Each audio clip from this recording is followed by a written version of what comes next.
The Holy Rosary is a prayer centered on the life of Jesus, life of Mary, and the life of each of us. We meditate them through the joyful, sorrowful, the luminous, and glorious mysteries. The repetition of the Hail Mary is a contemplative means to involve the grace announced to humanity in the person of Mary deeply into our personal lives and to live the gospel events. We invite Mary, the perfect disciple who pondered all these events in her heart, to help us see her Son's life with greater clarity and love. Mary's divine agency is to be understood within the aspect of fullness of grace. The healing, help, care, and victory that we ask of her are all within this grace.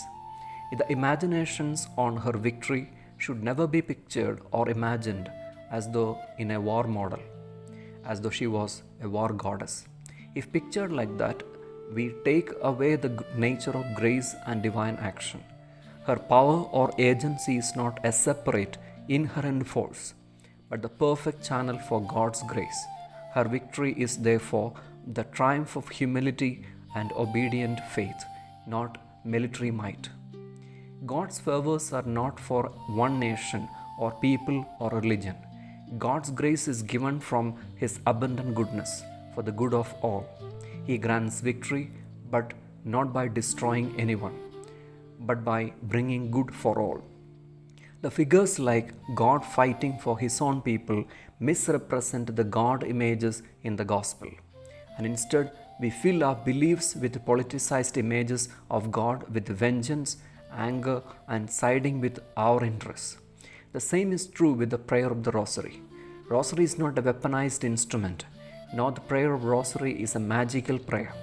Rosary is a life story we are trying to retell and relive.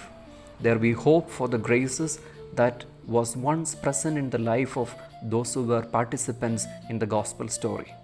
We win by grace, not over anyone, but by the growth in grace for the good of all.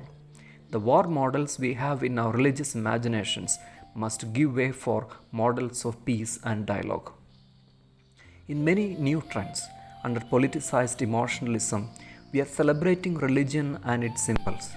Are we glorifying God? Many are happy that there seems to be a revival and great witness. In such trends, we are risking grace for identity games. They are war cry and celebrations without life and grace in it. If the crowd has no life, what will gather them after this momentum?